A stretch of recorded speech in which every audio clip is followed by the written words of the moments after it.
So we're going to be talking today, of course, about cognitive therapy for psychosis. And I want to say just a few words about why it's a very practical and kind of common sense approach for psychosis.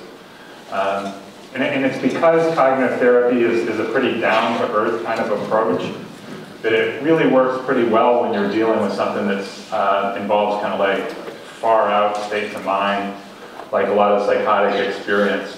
It uses pretty simple ideas and concepts, but its way of thinking is really consistent with ideas from the science of complex systems that are otherwise known as nonlinear dynamics. So while it uses really simple approaches, it's also not simplistic. And it often has really specific ideas about what people can do, about, it has really some ideas about what people can do towards recovery. It doesn't just kind of like talk about that being possible, but helps people develop a roadmap of what they can do to take back control of their lives. It's also a well-researched therapy. There's at least 23 randomized studies that have been done that shows that cognitive therapy for psychosis has significant positive effects. And it's on Oregon's list of evidence-based practice, which is also helpful. On that list, it's called Cognitive Therapy for Schizophrenia and Other Psychotic Disorders. Knowing about that research base is really important because a lot of people still have the idea that psychotherapy can't be helpful for people with psychosis or people with schizophrenia. And so when you're trying to introduce it, it's helpful to know that this isn't just an idea, but this is an idea that's been tested many times and shown to be an effective approach. It was developed more in the UK and some other European countries, and it's still kind of like relatively unknown or not practiced that much in the United States, perhaps because we've somewhat got a biological basis or biological bias in this country. So what I'm going to be doing today is more like kind of an in-depth introduction to cognitive therapy for psychosis. I mean, if it's something you really decide that, I mean, you can get ideas out of what we talk about here that you can apply to your practice. It will be very helpful. But if you really want to learn the approach and practice it as a regular thing, you're going to want to do more studying. Like in England, there are kind of like introductory course to try to get people practicing cognitive therapy for psychosis is 80 hours. Now obviously we don't have that kind of training in Oregon, but through a combination of things like reading some of the books that are out there, and there's samples on a table out there of a lot of the different books, doing that, and then maybe talking with other people that are interested, colleagues of yours can be really helpful. Maybe form a study group. That's what we do in Eugene. We have a study group of people that are interested. And also, I'm hoping there's going to be more trainings going on in Oregon. Like maybe some agency, maybe some of you that are here can get your agency to sponsor a more extended training. And if you find this interesting, and maybe even get some of the people from the UK over here for a more extended kind of training, that would be really interesting, I think.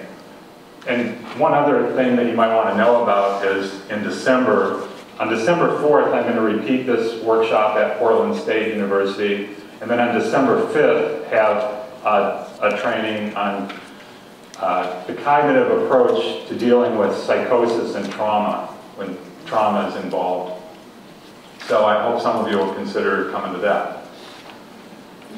So, kind of get started, since a lot of people have kind of like been trained in the approach that, you know, medication is what you do for psychosis, and that's been pretty much the dominant model.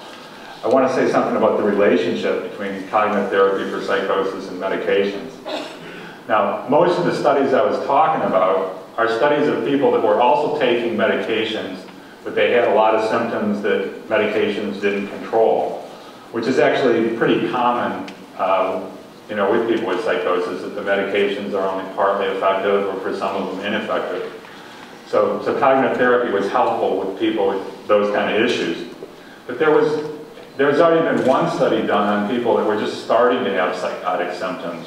They were considered, you know, they hadn't required hospitalization or anything yet, but they were starting to have some psychotic symptoms, and they just used cognitive therapy with no medications, and they had good results with that group. So the typical client for cognitive therapy for psychosis. Oh, is my sound going in and out? Yeah. Okay.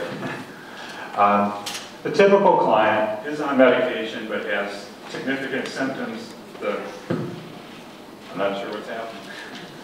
Significant symptoms that the medications aren't controlling. And it's also common, though, as a result of the therapy that maybe people can end up using fewer medications. And that can be important because there is data out there that says that our clients in the mental health system, public mental health system, are typically dying 25 years earlier than average, and often from medication-related kinds of conditions. And so anything we can do to help people be healthy with lower doses of medications is helpful. And cognitive therapy has also been used commonly with people that refuse medications. And there's no research studies on that, but there's quite a few case studies that show it's been effective and for people like that, at least at times. Then I want to also say a few things about the relationship between cognitive therapy and the whole medical model of schizophrenia and other psychotic disorders. And when I use the phrase medical model, I'm going to be talking about the more extreme version of it. That's kind of like the model that the head of the American Psychiatric Association referred to when he said that we've kind of unfortunately shifted from the biopsychosocial model to more of a bio model.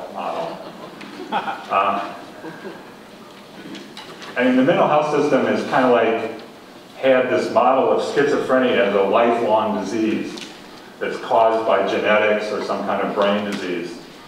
And there's really no medical model for how schizophrenia, once it's established, could go away.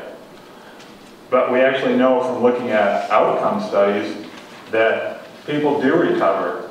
And even people who appear the worst most often recover, at least somewhat, with some percentage recovering fully.